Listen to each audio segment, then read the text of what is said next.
नमस्ते बच्चों, आज हम क्लास 9th का गद्य खंड का पाठ 4 सांवले सपनों की याद, जो कि डायरी शैली में लिखा गया एक संस्मरण है, करेंगे। लेकिन उसको पढ़ने से पहले हम उसके लेखक जाबिर हुसैन जी का जीवन परिचय पढ़ेंगे।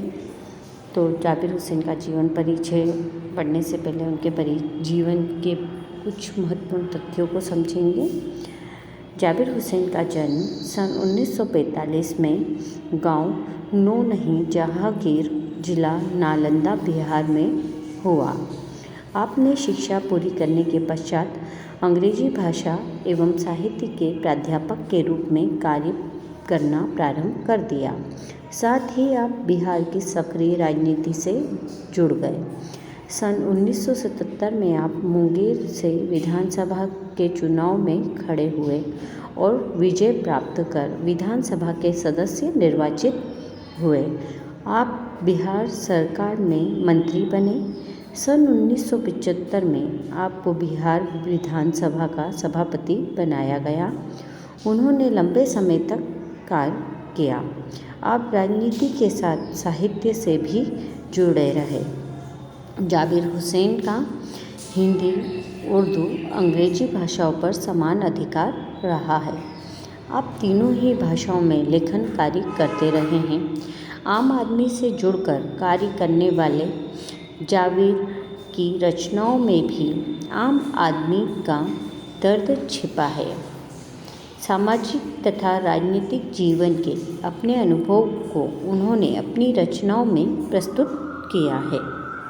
रचनाएं: जाबिर हुसैन ने उपन्यास, संस्मरण, डायरी आदि की रचना की। उनकी रचनाएं प्रारंभ से ही पत्र पत्रिकाओं में प्रकाशित होती रही हैं।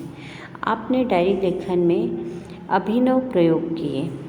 उनकी प्रमुख हिंदी रचनाएं की अगर बात करें तो वो हैं जो आगे है, अगली, डोला बेबी का मजार, लोगाम, अतीत का चेहरा, एक नदी रेत भरी आदि। जाबिर हुसैन ने डायरी विधा में एक अभिनव प्रयोग किया है, जो अपनी प्रस्तुति, शैली और शिल्प में नवीन है। अगर हम भाषा और शैली की बात करें तो जाबिर हुसैन के साहित्य में भाषा और शैली का अद्भुत समन्वय हुआ है। भाषा व्यवहारिक खड़ी बोली है।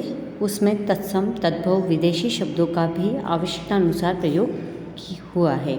आपने अंग्रेजी और उर्दू शब्दों का भी प्रयोग किया है। मुहावरों एवं उक्तियों का सटीक प्रयोग किया गया है। चित्रोपमता, सजीवता तथा वाक्पटुता ने आपकी भाषा को जीवित बना दिया है। विषय के अनुसार आप भाषा में भी बदलाव लाते हैं। आपने आम आदमी की भाषा को भी महत्व दिया है। विषय के अनुरूप शैली का प्रयोग किया गया है।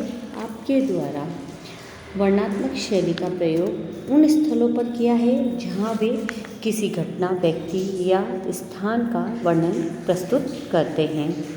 इसी प्रकार भाव प्रधान स्थलों पर भावनात्मक शैली का प्रयोग किया गया है। इस शैली में भाषा सरल और प्रभावमयी हो गई है। संस्मरणात्मक शैली में जाबिर हुसैन ने संस्मरणों की रचना की है। इस शैली में सत्य स्मृतियों को रोचकता के साथ प्रस्तुत किया गया है।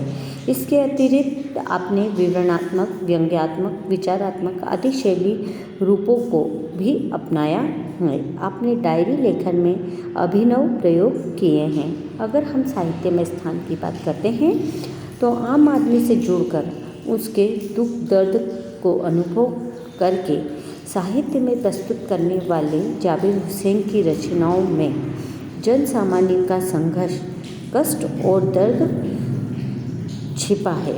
आप बनावटीपन से दूर वास्तविक संसार के प्राणी हैं।